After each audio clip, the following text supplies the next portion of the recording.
एक छोटी सी कहानी दोस्ती की। एक बार की बात है, एक छोटे से गांव में आदित्य और विजय नामक दो दोस्त रहते थे। वे साथ में खेलते कूदते थे, कोई भी काम हो साथ में करते या कहीं आते जाते तो साथ में ही। वे एक दूसरे के सहारे रहते थे, दिन भर साथ में कठिनाइयों का सामना करते थे और खुशियों का अनुभव करते थे। एक दिन जब वे घूमने निकले तब उन्होंने गांव के पास के जंगल में एक पुराना छोड़ा हुआ कुआं देखा। वे उसके पास गए और उसे सूखा हुआ पाया। उन्होंने देखा कि उस कुएं में एक छोटा पौधा जीने की कोशिश कर रहा है। दोनों दोस्तों को पौधे के प्रति दया हुई और उन्होंने तय किया कि वे इसे अपने गांव में ले जाएंगे और इसकी देखभाल करेंगे। उन्होंने पौधे को नीचे से खुदाई की और उसे धीरे धीरे कुआं से निकाल लिया। वापस गांव में उन्होंने पौधे के लिए एक ठीक स्थान ढूंढा और उसे वहां रखा।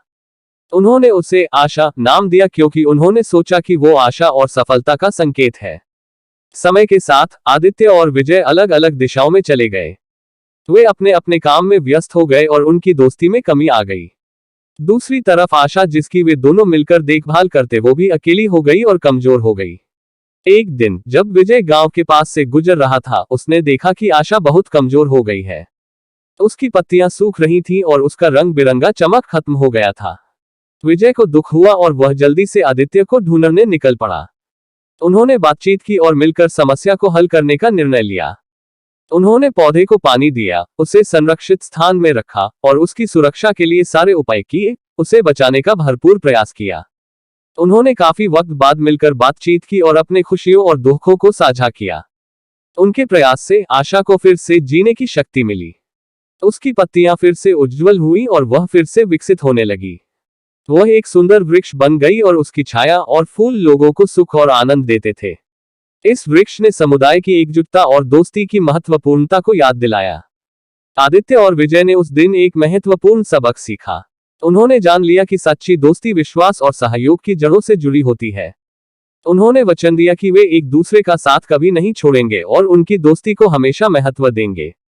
जब वे आशा की छांव में खड़े होते तो उन्हें ये यकीन होता है कि उनकी दोस्ती और उनका संघर्ष सब कुछ बहुत सुंदर और अनमोल है।